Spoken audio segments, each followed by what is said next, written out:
الحمد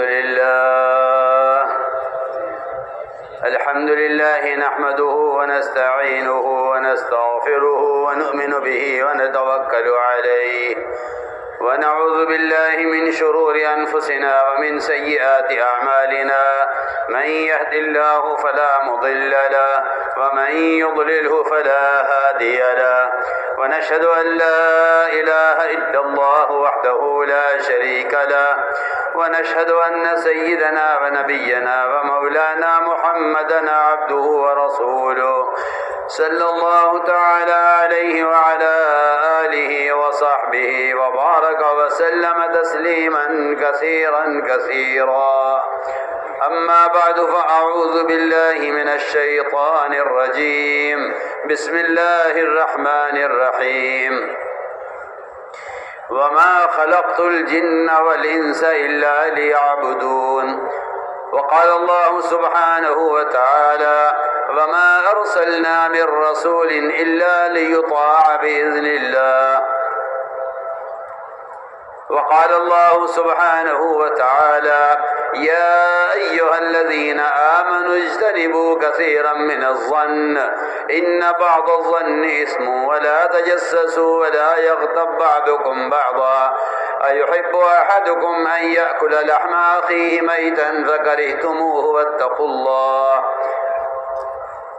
وقال الله سبحانه وتعالى كنتم خير أمة أخرجت للناس تأمرون بالمعروف وتنهون عن المنكر وتؤمنون بالله وقال عليه الصلاة والسلام إياك والظن فإن الظن أكذب الحديث ولا تحسسوا ولا تجسسوا ولا تحاسدوا ولا تباغضوا ولا تدابروا وكونوا عباد الله إخوانا وقال عليه الصلاة والسلام من قال لا إله إلا الله مخلصا دخل الجنة قيل وما إخلاصها قال أن تحجزه عن محارم الله وقال عليه الصلاة والسلام كفى بالمرء كذبا أن يحدث بكل ما سمع وقال عليه الصلاة والسلام من رأى منكم منكرا فليغيره بيده فإن لم يستطع فبلسانه فإن لم يستطع فبقلبه وذلك أضعف الإيمان وقال عليه الصلاة والسلام المؤمنون هينون لينون كالجمل الآنف إن قيد انقاد وإن أنيخ على صخرة استناخ أو كما قال عليه الصلاة والسلام. میرے انتہائی محترم بزرگوں دوستو عزیزوں، میں نے یہ آیتیں اور روایتیں صرف برکت کے لیے نہیں پڑھی ہیں، اس میں کوئی شک نہیں ہے کہ حدیث و قرآن کے پڑھنے کی خود برکت ہے، اس کے سننے کی مستقل برکت ہے، لیکن یہ آیتیں روایتیں اتنی اہم چیزوں کی طرف متوجہ کر رہی ہیں جن سے امت مسلمہ عالمی سطح پر غافل ہے، اور جن کی طرف توجہ نہ دینا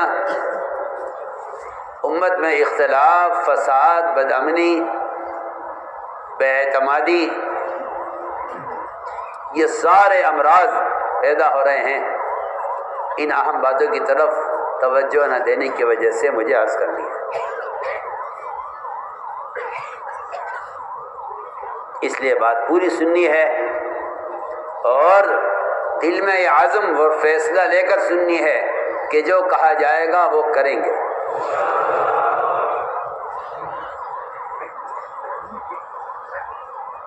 پہلی بات یہ ہے کہ اللہ رب العزت نے بندے کو اپنی اطاعت اور اپنی مرضی کے مطابق چلنے کے لیے پیدا کیا ہے۔ جب اللہ تعالیٰ کا کوئی امر متوجہ ہوتا ہے، ملائکہ سے لے کر قیامت تک آنے والے انسانوں کی طرف،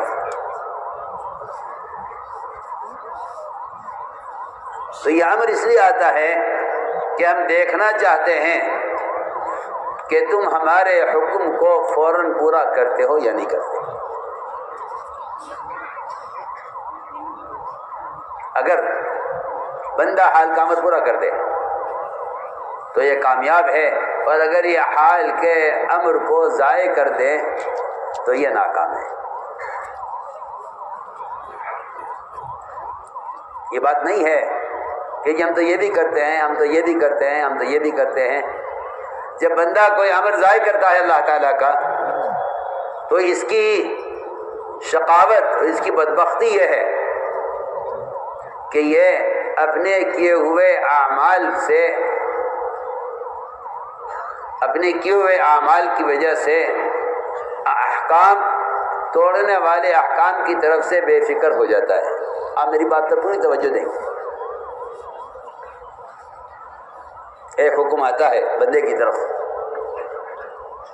وہ اس کو پورا نہیں کرتا اور اس بات سے خوش ہو جاتا ہے کہ میں اس کے علاوہ اور بہت کچھ کرتا ہوں. یہ بندے کی عبادت اور اطاعت کے ناقص ہونے کی وجہ یہ ہے کہ اس نے ضائع ہونے والے امر کی طرف توجہ نہیں دی. جو اعمال کرتا ہوا آ رہا تھا ان اعمال کا سہارا لے رہا ہے اللہ کے احکام کو توڑنے میں. آپ میری بات کو دھیان دیں گے پورا.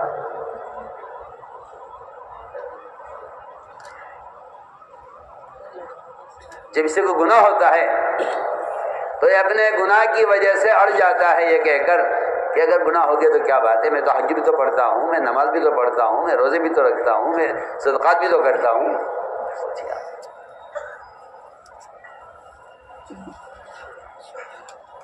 جبکہ حال کا جو امر ضائع ہو گیا، اس حال کے امر کے ضائع ہونے پر پچھلی عبادات کو نہیں سوچنا چاہیے، بلکہ اس حال کے امر کے ضائع ہونے کی وجہ سے آدمی کو چاہیے کہ وہ استغفار پر آئے، توبہ پر آئے.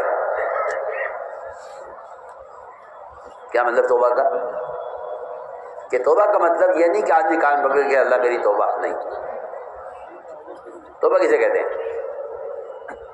توبہ کا اصل ترجمہ رجوع اور واپسی کہیں.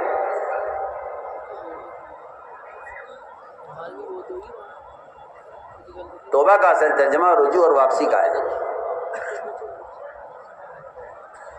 میں مثال عرض کرتا ہوں. ایک آدمی نے چوری کر لی، چوری سے توبہ کر لی، کہ جو توبہ ہوئی ہے وہ اس گناہ کی توبہ ہوئی ہے جو تم نے اللہ کا حکم توڑا ہے، لیکن چوری کا مال اس کے مالک کو واپس کرنا یہ اصل توبہ ہے، یہ استغفار ہے، یہ توبہ ہے. اس توبہ سے آپ کا چوری کا گناہ معاف ہوگا، چوری کا مال معاف نہیں ہوگا.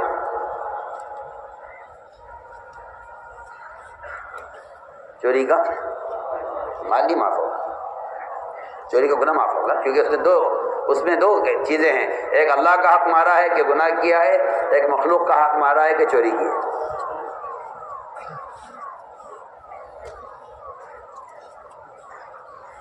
علی رضی اللہ تعالی عنہ، میں اس کی ایک چھوٹی سی مثال دینا چاہتا ہوں پہلے،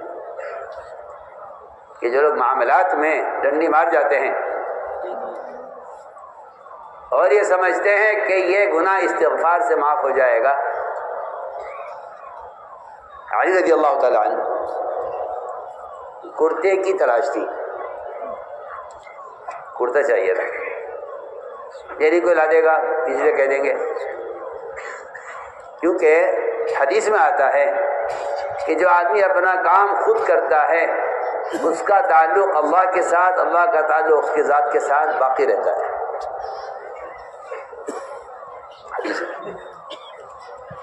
اس کا تعلق اللہ کے ساتھ اور اللہ کا تعلق کی ذات کے ساتھ باقی رہتا ہے جو آدمی اپنی ضرورت خود پوری کرتا ہے.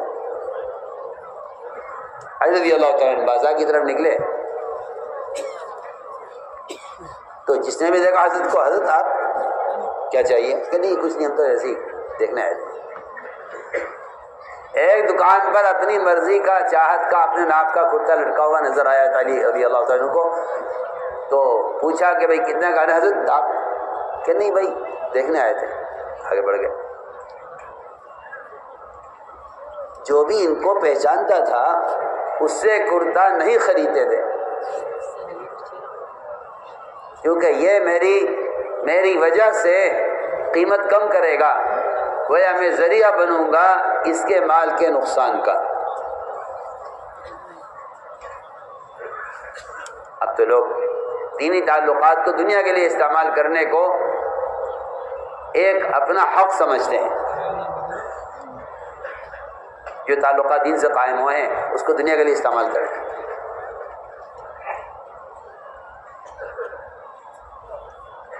چنانچہ جو پہچانتا گیا اس سے رضی اللہ تعالیٰ عنہ کرتا رہنے سے انکار کرتے گئے۔ ایک دکان پر ایک بچہ بیٹھا ہوا تھا، اس دکان بچے نے پہچانا نہیں کون صاحب ہے، اس سے کہا کہ بھئی ہمیں یہ کرتا چاہیے، کتنے کا؟ اتنے کا ہے، لے لو۔ اس نے قیمت بتائی، بچے نے علی رضی اللہ تعالیٰ عنہ نے اس سے کرتا خرید لیا، پیسے اس کو دے دیے۔ کرتا لے کے گھر واپس آئے، باپ پہنچا دکان پر، بچے سے پوچھا کچھ مال بکا ہے کہ ہاں یہ کرتا بیچا ہے، کتنے کا ہے؟ کتنے کا بیچا ہے؟ کہ تو نے تو قیمت ڈبل لے لی ہے اس کرتے کی، تو نے غلط کام کیا ہے۔ بجائے بچے کو شاباشی دینے کے اور بچے کو اس پر انعام ملنے کے، بچے کو ڈانٹا اور یہ کہا کہ تو نے قیمت زیادہ لے لی ہے، جو پیسے زائد آئے ہیں وہ پیسے گاہک کو واپس کرو جا کے۔ تجارت میں برکتیں ایسی تھوڑی تھی، اسی دعاؤں سے، وظیفے پڑھنے سے۔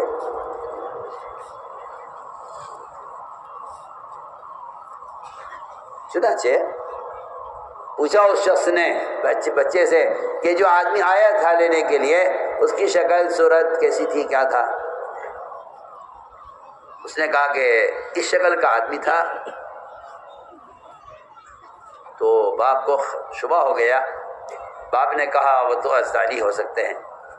وہ گھر گیا، حضرت سے ملاقات کی، عرض کیا مومنین، بچے نے جو آپ کو کپڑا دیا ہے اس نے قیمت ڈبل لے لی ہے، یہ میں آپ سے بتانا آیا ہوں، اس کی اتنی قیمت نہیں ہے، یہ باقی پیسے آپ کے لیے واپس لے کے آیا ہوں۔ حضرت نے فرمایا یہ پیسے واپس لے جاؤ، ہمارا اس بچے کا اس طرح معاملہ ہو چکا ہے۔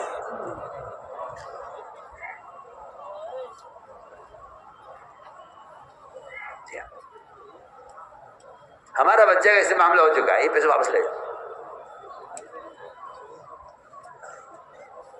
میں نے یہ بات اس لیے چھیڑی ہے درمیان میں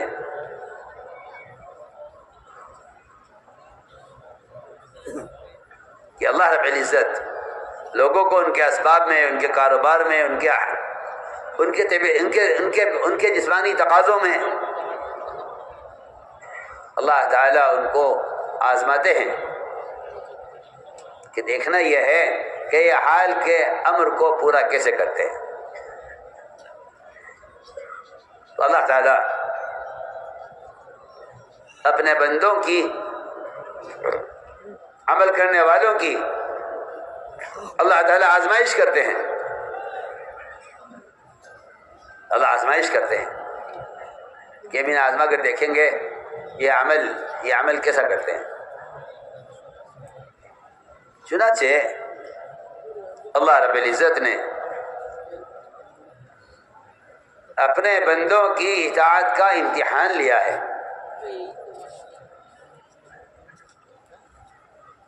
تو جب کوئی حال کا امر آتا ہے تو وہ حال کا امر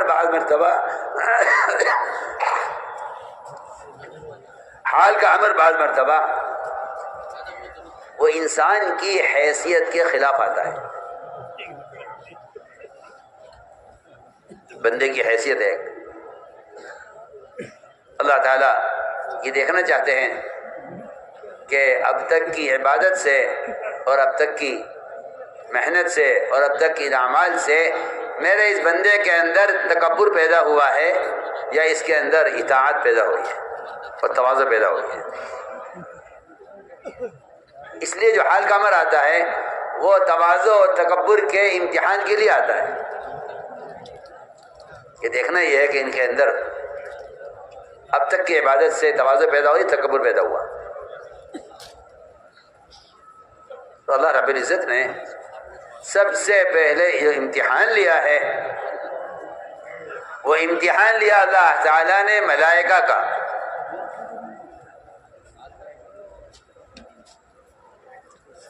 امتحان لیا ملائکہ کا، سب سے پہلے امتحان لیا ملائکہ، اور حکم یہ دیا کہ آدم کو سجدہ کرو. اور ظاہر بات ہے کہ فرشتوں کی حیثیت اور ان کا درجہ اور ان کی عبادت اور ان کا مقام، حکم دیا کہ آدم کو سجدہ کرو. سب نے سجدہ کیا، حکم ہے اللہ کا.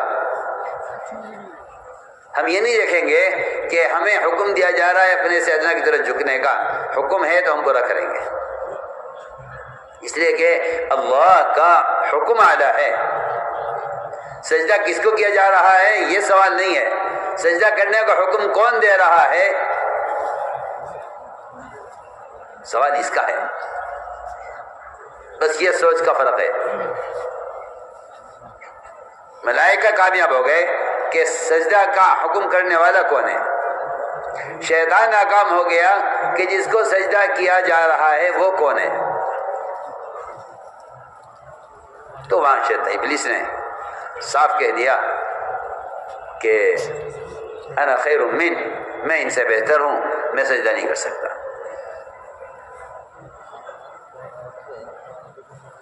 میں آپ سے بہت اہم بات عرض کرنا چاہتا ہوں کہ یہ کبر ابلیس پر ختم نہیں ہوا ہے،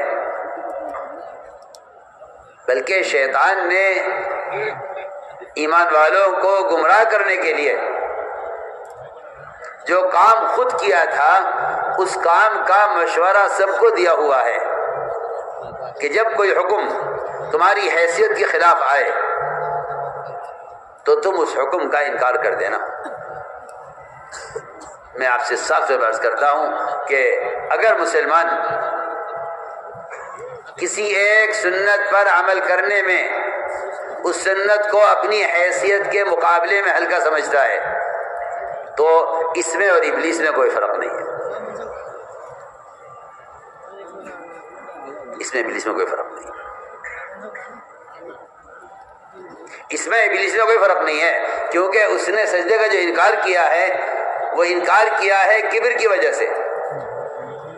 کہا انا خیر من، میں ان سے بہتر ہوں، میں پرانا ہوں یہ نئے ہیں، میں آگ سے ہوں یہ مٹی سے ہیں، میں سجدہ نہیں کروں گا.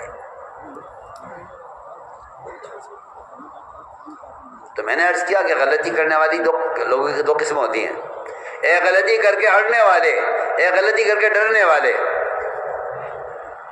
ایک نے غلطی کر کے اڑ گیا شیطان، ایک غلطی کر کے ڈر گئے آدم علیہ السلام. جو غلطی کر کے ڈر گئے ان کو تو اللہ نے واپس لے لیا کہ تم آ جاؤ، اور جو غلطی کر کے اپنی غلطی پر اڑ گیا اس کو اللہ تعالیٰ نے ہمیشہ کے لیے اپنی ذات کو بھی سجدہ کرنے سے محروم کر دیا. یہ بھی نہیں ہوا کہ چلو بھائی جو کچھ کر رہے تھے وہ تو کرتے رہو، اگر تم یہ نہیں کرتے تو یہ کر لو. میں کہتا ہوں شریعت میں اس کی کہیں گنجائش نہیں ہے. میں یہ کہنا چاہتا ہوں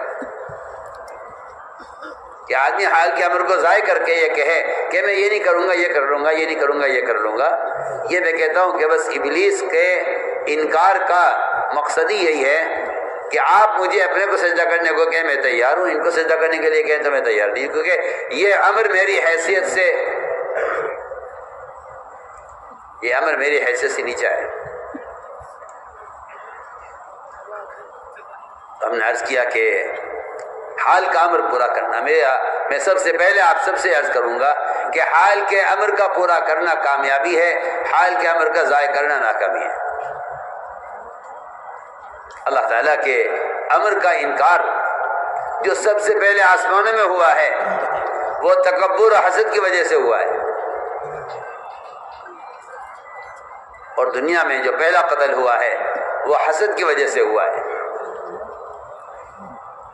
تو میں نے عرض کیا کہ اللہ تعالیٰ حال کا امر لاتے ہیں، کبھی حال کا امر آتا ہے حیثیت کے خلاف، جسے میں نے عرض کر دیا کہ دیکھنا یہ ہے کہ اب تک کی نماز سے، اب تک کی عبادت سے ان کے اندر اطاعت کا جذبہ کتنا پیدا ہوا ہے۔ اقیم الصلاۃ لذکری، نماز کا قائم کرنا اللہ کی یاد کو بڑھانے کے لیے ہے، یہ نہیں ہے کہ میں نے فریضہ ادا کر دیا۔ اقیم الصلاۃ لذکری، نماز قائم کیجئے میری یاد کو بڑھانے کے لیے، یعنی عمل کی اور اطاعت کی استعداد کو بڑھانے کے لیے نماز قائم کیجئے۔ ابلیس نے انکار کر دیا، اللہ تعالیٰ نے نکال دیا، اور عمل کی صلاحیت اللہ نے سلب کر لی، واپس لے لی۔ آپ اندازہ کریں، عمل میں سب سے آگے، علم میں سب سے آگے، لیکن محروم اس لیے ہوا کہ صرف حال کا امر ضائع کر دیا۔ تو میں نے عرض کیا کہ اللہ تعالیٰ کبھی حال کا امر لاتے ہیں بندے کی حیثیت کو جانچنے کے لیے کہ یہ اپنی حیثیت کی وجہ سے ہمارے حکم کا انکار کرتا ہے، حکم قبول کر لیتا ہے۔ اس میں ابلیس ناکام ہو گیا۔ تو میں نے عرض کیا تھا کہ توبہ کیا ہے، کہ توبہ یہ ہے کہ واپس آ جاؤ۔ یہاں تک آتا ہے کتابوں میں کہ ابلیس نے موسیٰ علیہ السلام سے درخواست کی تھی کہ آپ اللہ کی جناب میں جا رہے ہیں، وہاں آپ میرے لیے سفارش کر دیجیے گا کہ اللہ تعالیٰ مجھے معاف کر دے، میں معافی چاہتا ہوں اور توبہ چاہتا ہوں۔ اللہ نے فرمایا موسیٰ علیہ السلام سے کہ تم اس کی سفارش کر رہے ہو اور وہ توبہ چاہتا نہیں ہے۔ کہا جی نہیں، اس نے وعدہ کیا ہے کہ وہ توبہ چاہتا ہے۔ میں اگر ایسا ہے تو اس سے کہو کہ آدم کی قبر کو سجدہ کر لے۔ توبہ واپسی کو کہتے ہیں، توبہ واپسی کو۔ اس نے کہا نہیں، یہ تو میں نہیں کروں گا۔ موسیٰ علیہ السلام نے کہا اس سے کہ چل، اللہ تعالیٰ نے فرمایا کہ توبہ کرتا ہے تو آجا، آدم کی قبر کو سجدہ کر لے، مجھے معاف کر دیں گے۔ اس لیے کہ معافی کا حقدار وہ ہے جو خطا کا اقرار کرے، جو خطا کا اقرار کرے۔ اگر خطا کا اقرار نہیں ہے تو پھر توبہ اور معافی کوئی چیز نہیں ہے۔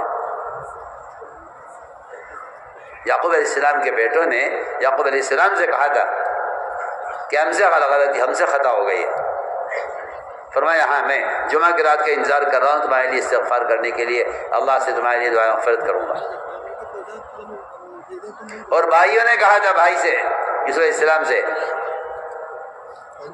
لقد آثرک اللہ علینا من کنا لخاطئین، اللہ نے آپ کو آگے بڑھا دیا آپ کے صبر کی وجہ سے، اور ہم سب خطا کار ہیں۔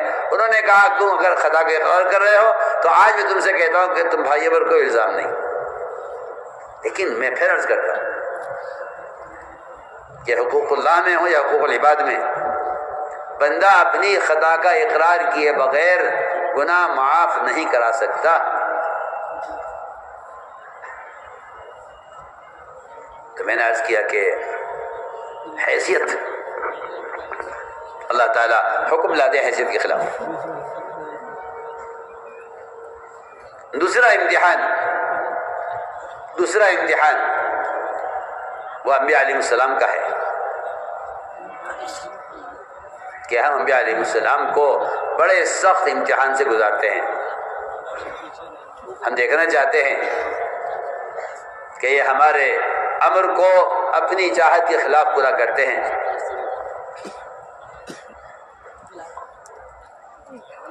ہر انسان کے اندر طلب اور خواہش ہوتی ہے اولاد کی، ہر انسان میں طلب و خواہش ہوتی ہے اولاد کی۔ انبیاء علیہ السلام میں اولاد کی طلب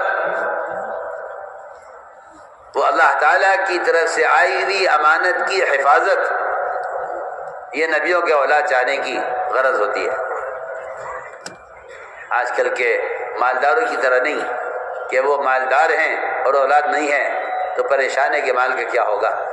یہ تو اپنے مال کی حفاظت کے لیے اولاد چاہتا ہے اور وہ اللہ کی طرف سے لائی ہوئی دین کی امانت کی حفاظت کے اولاد چاہتے ہیں. چنانچہ اللہ تعالیٰ نے اولاد دی. جب وہ اولاد اس قابل ہو گئی کہ باپ کا تعاون کرے حق کے کام میں، فلما بلغ معه السعی، جب اس عمر کو پہنچ گئے کہ ہاں اب باپ کے کام آ سکتے ہیں اور باپ ان سے اپنا کام مزد لے سکتے ہیں، تو حکم یہ آیا کہ اسماعیل کو ذبح کرو. جذبہ اولاد کے ہونے کا ہے، حکم اس کو ذبح کرنے کا ہے. جذبہ اولاد کے ہونے کا ہے، حکم ذبح کرنے کا ہے. ہم دیکھنا چاہتے ہیں کہ ان کو ہمارے حکم کے مقابلے میں اولاد سے محبت ہے یا اولاد کے مقابلے میں ہمارے حکم کے پورا کرنے سے تعلق ہے، محبت ہے. امتحان ہے. ابراہیم علیہ السلام نے حکم پورا کیا، اور حکم اس طرح کیا پورا کیا، بلکہ بیٹے سے فرمایا فانظر ماذا ترى، اپنے بارے میں خود غور کرو، تم بتاؤ تمہارا کیا خیال ہے. بھئی آپ نبی ہیں، آپ کو اللہ نے حکم دیا ہے، آپ جانے، آپ کا اللہ جانے. میری تو اس میں کوئی نیت نہیں ہے. کہ کیوں؟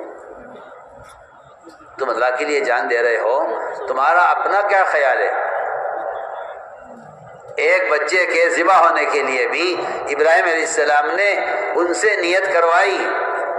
فرمایا فانظر ماذا ترى، تم اپنے بارے میں خود غور کر کے فیصلہ کرو، تمہارا ذبح ہونا اللہ کے حکم سے ہے یا باپ کی وجہ سے ہے؟ آپ دیکھیں نا اخلاص. آپ کس کے لیے ذبح ہو رہے ہیں؟ اللہ کے لیے، باپ کے لیے. یہ میں سمجھتا ہوں کہ اس جملے میں فانظر ماذا ترى، اس جملے کے اندر بچے کو ذبح ہونے کے لیے نیت ٹھیک کرانے اور ان کے اندر اخلاص، ان کا اخلاص ٹولنے کے لیے سوال ہوا ہے. فانظر ماذا ترى، اپنے بارے میں آپ خود غور کیجئے.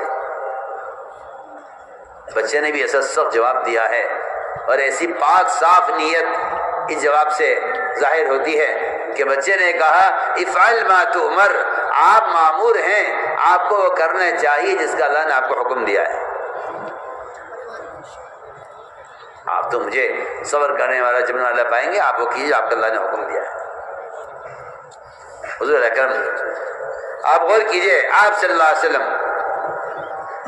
ابراہیم علیہ السلام اپنے سگے بیٹے کا امتحان لے رہے ہیں کہ ان کو اللہ سے تعلق ہے یا نہیں. اور ادھر حضور اکرم صلی اللہ علیہ وسلم نے اس لیے کہ امتحان ہر مسلمان کا ہوگا، یہ تو اللہ نے اعلان کر دیا قرآن میں صاحب کہ ہم کسی کو امتحان لیے بغیر چھوڑیں گے نہیں. ہر ایک امتحان ہوگا، اور اس امتحان کے لیے ہم اتنا مشکل حکم لائیں گے، یہ پورا کرتے یا نہیں کرتے. تو میں عرض کر رہا تھا کہ وہاں تو نبی کو حکم دیا کہ بیٹے کو ذبح کریں، اور ادھر آپ صلی اللہ علیہ وسلم نے مدینہ منورہ میں ایک ایسے صحابی کو پکڑا جو اپنے باپ سے سب سے زیادہ محبت کرنے والے تھے. آپ کو معلوم تھا کہ یہ وہ شخص ہیں جو اپنے باپ سے پورے مدینہ منورہ میں سب سے زیادہ محبت کرنے والا ہے. اچانک بلایا بھئی یہاں آؤ، جو اپنے باپ کا سر کاٹ کے لاؤ. اچانک حکم، اس میں کوئی وجہ نہیں بتائی، کوئی جرم نہیں بتایا، اچانک آواز دی فلاں یہاں آؤ، اپنے باپ کا سر کاٹ کر لاؤ. یہ صحابی سنتے ہی دوڑے. فرمایا کہاں جا رہے ہیں؟ عرض کیا آپ کا حکم ہے باپ کا سر لا کر، میں باپ کا سر لے کر آتا ہوں، میں آپ سے پوچھوں کہ کیوں یا کیا؟ اس کی تو کوئی گنجائش ہی نہیں ہے شریعت میں. شریعت میں اس کی تو کوئی گنجائش نہیں ہے کہ نبی ایک بات کا حکم دیں اور ہم پوچھیں کہ یہ کیوں. یہاں تو میں آپ سے عرض کرتا ہوں کہ کتنے سر سے لے کر پیر تک ہمارے بدن کے اندر اتنی سنتیں ہیں، اتنے احکام ہیں، اور یہ صاف کہہ دیتا ہے کہ ایسا کیوں ہے اور اس کی کیا ضرورت ہے.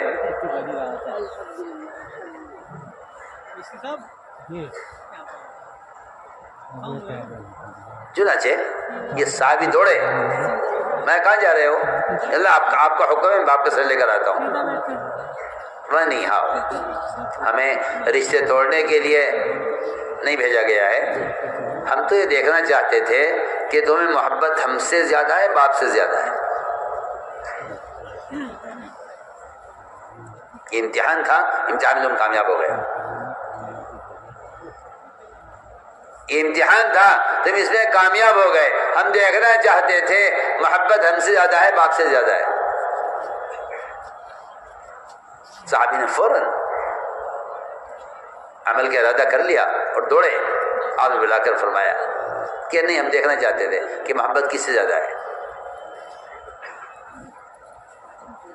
حضور اکرم صلی اللہ علیہ وسلم کا آپ پر ایمان لانے والا ایک ایک امتی ایسا تھا. آپ غور کریں، آپ صلی اللہ علیہ وسلم سے مقابلے کے لیے کفار اور ایمان والوں سے مقابلے کے لیے کھڑے ہو گئے. وہاں میدان قتال میں امتحان ہوتا تھا کہ محبت میں کس سے زیادہ ہے. عبد الرحمن ابن ابی بکر صدیق رضی اللہ عنہ میدان قتال میں آپ صلی اللہ علیہ وسلم کے مقابلے پر اس وقت ایمان ہی لائے تھے، تو کہنے لگے جنگ کے بعد کہ ابا جان آپ کئی مرتبہ میری تلوار کے نیچے آئے مگر میں نے بڑا باپ سمجھ کے چھوڑ دیا. ابو صدیق نے فرمایا، ابو بکر نے فرمایا کہ اے عبد الرحمن، اگر تو میری تلوار کے نیچے کہیں آ جاتا تو میں تجھے بیٹا سمجھ کر نہ چھوڑتا، کیونکہ تو نبی کے مقابلے پر آیا ہے. جی ہاں، آپ بات کو سمجھیں. ہم اپنے سماج کے، اپنی قوم کے، اپنے قبیلے کے، اپنی بیوی کے شوہر، اپنے بچوں کے باپ، جتنے بھی رشتے ہو سکتے ہیں دنیا میں، ہم ان سارے رشتے بعد میں سوچتے ہیں. ہمارا سب سے پہلا جو تعلق ہے اور ہماری تمام صلاحیتوں کا جو سب سے اور اطاعت کا جو سب سے بڑا قبلہ ہے وہ محمد صلی اللہ علیہ وسلم ہے. وہاں ان کی چاہت کے مقابلے میں اگر کوئی آئے گا تو ہم اس کی چاہت کی پرواہ نہیں کریں گے. غور کیجیے آپ. سعد رضی اللہ تعالیٰ عنہ بنو قریظہ کا آپ نے محاصرہ کیا. انہوں نے کہا کہ ہم اپنے سردار سعد کے حکم پر، فیصلے پر ہم راضی ہیں، جو فیصلہ وہ کریں. آپ صلی اللہ علیہ وسلم نے فرمایا ٹھیک ہے. آپ فرمایا سعد جو فیصلہ تم کرو ہمیں منظور ہے. آج مسلمان یہ کہتا ہے کہ ہاں بھائی بات تو آپ کی بالکل ٹھیک ہے، مگر میں قوم کو کیا جواب دوں گا، میں اپنے علاقے والوں کو کیا جواب دوں گا، میں اپنے رشتہ داروں کو کیا جواب دوں گا، میں اپنے متعلقین کو کیا جواب دوں گا. بات تو آپ کی ٹھیک ہے لیکن میں اپنوں کو کیا جواب دوں گا. سنیں تم متوجہ کیوں نہیں ہو؟ کیا کر رہے؟ نے کہا جی میں اپنوں کو کیا جواب دوں گا. سعد نے فرمایا کہ اور میں سعد جو فیصلہ کر ہمیں منظور ہے. قوم نے کہا جی سعد جو فیصلہ کر ہمیں منظور ہے. سعد رضی اللہ تعالیٰ عنہ کو ایک سواری پہ بٹھا کر لایا گیا. ساری قوم ایک طرف کھڑی ہے، ادھر آپ صلی اللہ علیہ وسلم، آپ کے صحابہ. سعد نے فرمایا کہ اے محمد صلی اللہ علیہ وسلم، جو فیصلہ میں کروں گا آپ کو منظور ہوگا؟ فرمایا کہ ہاں جو فیصلہ کرو ہمیں منظور ہوگا. قوم کی طرف اشارہ کیا، قوم سے پوچھا جو فیصلہ میں کروں گا تم مانو گے کہ آپ ہمارے سردار ہیں، ہمیں پوری امید ہے کہ آپ ہمارا خیال کریں گے، ہمیں پوری امید ہے کہ آپ ہماری حمایت کریں گے، ہمیں پوری امید ہے کہ آپ ہماری وکالت کریں گے۔ قوم نے کہا جی تو فیصلہ آپ کریں۔ حضرت صاحب نے فیصلہ یہ کیا کہ جو قوم نبی کے مقابلے پر آئی ہے اس قوم کے مال کو مسلمانوں میں تقسیم کر دیا جائے، ان کے ہتھیاروں کو مسلمانوں میں تقسیم کر دیا جائے، ان کی اندر جو لڑنے والے ہیں انہیں قتل کر دیا جائے، ان کے بچوں کو غلام بنا کر وہ صحابہ میں تقسیم کر دیا جائے، ان کی عورتوں کو باندیا بنا کر صحابہ میں تقسیم کر دیا جائے، ایسی قوم کو جڑ سے ختم کر دیا جائے جو محمد صلی اللہ علیہ وسلم کے مقابلے پر ہے۔ اللہ اکبر، آپ سوچیے، صاف کر دی بات بالکل۔ ہم آپ سے بہت کام کی بات عرض کر رہے ہیں۔ وہاں محمد صلی اللہ علیہ وسلم کی چاہت پر ایک آدمی اپنے باپ کا سر لے کر آ رہا ہے، یہاں محمد صلی اللہ علیہ وسلم کی چاہت کے خلاف مسلمان سنتوں کو ذبح کر رہا ہے۔ آپ سوچیے، وہاں آپ کی سنتوں کو مسلمان ذبح کر رہا ہے اور وہاں نبی کی چاہت پر بیٹا باپ کو ذبح کر رہا ہے۔ میں عرض کر چکا ہوں کہ اگر آزادی کی چاہت یہ ہے تو پھر ہم اس چاہت کو ہر حال میں پورا کریں گے جو آپ کی چاہت ہے۔ اس لیے قرآن نے فیصلہ کر دیا ہے کہ تم میں سے کوئی شخص اس وقت تک مومن نہیں ہو سکتا، اور یہ بات بھی رب کی قسم کے ساتھ ہے، کہتے ہیں رب کی قسم یہ ایمان والے نہیں ہو سکتے جب تک یہ اپنی چاہت کو محمد صلی اللہ علیہ وسلم کی چاہت کے مقابلے میں چھوڑ کر، اگر ان کے دل میں آپ کے فیصلے کے بعد اپنی چاہت ہے تو ایمان والے نہیں ہو سکتے۔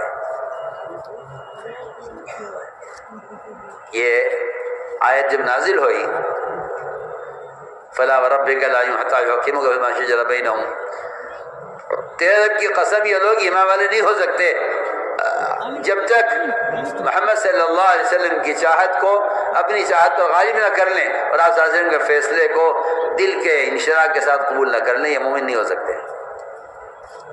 اگر ان کے دل میں ان کی رائے باقی ہے آپ کے فیصلے کے بعد تو ایمان والے نہیں ہو سکتے۔ دو آدمی آپ میں حاضر ہوئے، دونوں نے اپنے اپنا معاملہ آپ کے سامنے رکھا، آپ نے فیصلہ فرما دیا، دوسرے نے کہا مجھے فیصلہ آپ کا منظور نہیں ہے۔ آپ سنیے، میں کچھ کہہ رہا ہوں، میں کسی نہیں سنا رہا۔ آج اگر کوئی مسلمان یہ کہتا ہے کہ مجھے محمد صلی اللہ علیہ وسلم کی یہ سنت منظور نہیں ہے، اللہ کی قسم اس کی یہ بات اور اس کی یہ بات دونوں برابر ہے، کوئی فرق نہیں ہے۔ آج کوئی اگر مسلمان یہ کہتا ہے مجھے یہ سنت منظور نہیں ہے، مجھے یہ سنت محبوب نہیں ہے، تو آپ یاد رکھیے گا کہ آپ کا یہ جواب اور اس شخص کا جواب جس نے آپ صلی اللہ علیہ وسلم کے فیصلے پر یہ کہا کہ مجھے یہ فیصلہ منظور نہیں ہے، دونوں برابر ہیں، دونوں برابر ہیں۔ وہاں سے نکل کر آئے ابو بکر صدیق رضی اللہ عنہ کے پاس آ کے ان سے کہا کہ جی آپ نے فیصلہ کیا ہے، مجھے فیصلہ منظور نہیں ہے۔ انہوں نے سمجھایا کہ نہیں ایسی بات نہ کرو اور جو بات طے ہو گئی ہے اسے مان لو۔ وہاں سے اٹھے حضرت عمر کے پاس گئے، حضرت عمر سے جا کر کہا کہ عمر آپ سے فیصلہ کیا ہے اور میرا یہ ساتھی نہیں مانتا ہے۔ حضرت عمر نے اسے پوچھا بتاؤ بھائی تم کیا کہتے ہو؟ اس نے کہا ہاں جی مجھے تو آپ صلی اللہ علیہ وسلم کا فیصلہ مجھے منظور نہیں ہے۔ سوچیے آپ، عمر رضی اللہ تعالیٰ عنہ فوراً گھر میں گئے، اندر سے تلوار نکال کر لائے اور اس شخص کا سر اڑا دیا، قتل کر دیا اس کو۔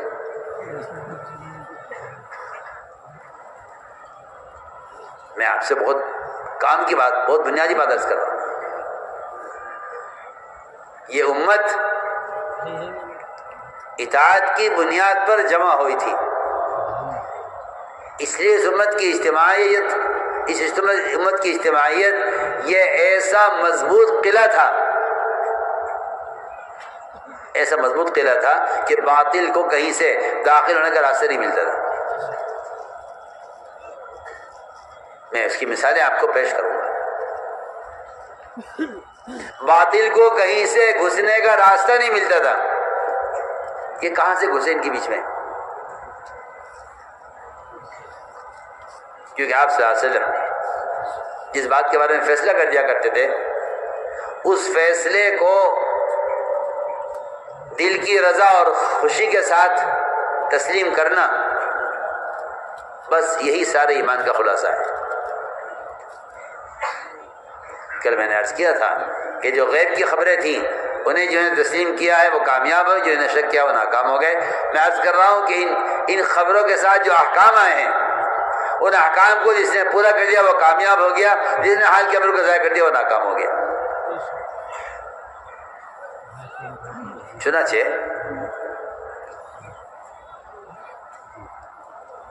میں عرض کر رہا تھا کہ آپ صلی اللہ علیہ وسلم جب کسی بات کے بارے میں فیصلہ کر دیا کرتے تھے تو یہ فیصلہ سب کے لیے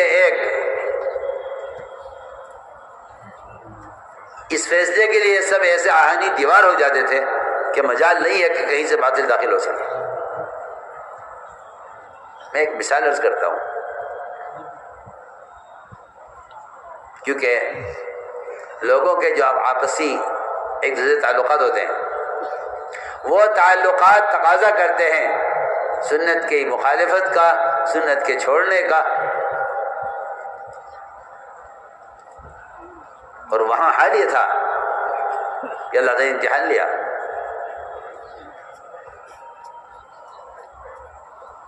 قریش نے آپ صلی اللہ علیہ وسلم کے عہد کو توڑا. عہد کیا تھا آپ سے، اس عہد کو توڑ دیا. عہد توڑ کے خود پریشان ہوئے کہ ہم نے غلطی کر دی ہے. تو انہوں نے ابو سفیان رسول اسلام نہیں لائے تھے رضی اللہ تعالیٰ عنہ، ان کو اپنا وکیل بنا کر بھیجا خاصم کے پاس کہ جاؤ جا کر بات کرو محمد صلی اللہ علیہ وسلم سے اور یہ کہو کہ آپ صلح کی مدت میں توسیع کر دیں، صلح کی مدت کو بڑھا دیں. اس کے لیے انہوں نے ابو سفیان کو وکیل بنا کر بھیجا. آپ نے فرمایا صحابہ سے دیکھو ابو سفیان آ رہے ہیں، اس کو مایوس کر کے بھیجنا ہے اور راضی کر کے بھیجنا ہے، اس کا اکرام بھی کرنا اور اس کو اس کے مطابق مایوس بھی کرنا. یہ نہیں کہ جی یہ ہمارے باپ ہیں، ہمارے تایا ہیں تو غلط راستے پر، مگر ہمارے تعلقات ہیں ان سے، اب اگر ہم ان کی مخالفت کریں گے تو ہماری تو آپس میں خاندان بڑھ جائیں گے اور ہمارا تو اختلاف ہو جائے گا. چنانچہ یہ آئے مدینہ منورہ آئے اور آ کر انہوں نے ملاقات کی صحابہ سے. ابوبکر صدیق رضی اللہ عنہ سے ملاقات کی اور یہ کہا کہ آپ ذرا مشورہ دیجئے ان کو کہ صلح کی مدت میں توسیع کر دیں. ابوبکر صدیق فرمایا کہ نہیں، جو اللہ کے رسول کا فیصلہ ہے وہ ہمارا فیصلہ ہے. میں آپ کو بتانا چاہتا ہوں کہ یہ امت کی اجتماعیت اور امت میں وحدت کلمہ اس زمانے میں اس کی کیا اہمیت تھی. اب تو مسلمان آپس میں ہی اختلاف کیے ہوئے ہیں اور وہاں ایک ایسی مضبوط حد بندی تھی اسلام کی، کیا مجال ہے کہیں سے باطل داخل ہو جائے. ابوبکر رضی اللہ عنہ نے کہہ کے واپس کر دیا ان کو کہ نہیں جی، اللہ کے نبی کا فیصلہ ہمارا فیصلہ ہے. وہاں سے نکلے حضرت عمر کے پاس گئے. حضرت عمر نے فرمایا تمہارا پرانا عہد بھی ٹوٹے اور اگر تم کوئی نیا عہد کر لو اس کے بھی اللہ توڑ دے. جاؤ، یہاں کوئی سنوائی نہیں ہے، جو فیصلہ اللہ کے نبی کا وہ فیصلہ ہمارا ہے. وہاں سے نکلے تو حضرت فاطمہ کے پاس گئے. ان سے کہا کہ اے فاطمہ، اگر تم اپنے ابا جان سے کام کرا دو تو ہم تمہیں عورتوں کا سردار بنا لیں گے. جی ہاں، اللہ مجھے معاف فرمائے اور آپ بھی معاف فرمائیں، جب کسی مسلمان کو کوئی سیاسی عہدہ ملتا ہے تو انہیں بیچاروں کو آج مسلمان کو معلوم ہی نہیں ہے کہ ان کو سیاسی عہدے دیے اس لیے جاتے ہیں تاکہ اسلام کے خلاف ہوں، اسلام کو چھوڑیں۔ آپ سے کھل کر کہہ رہا ہوں۔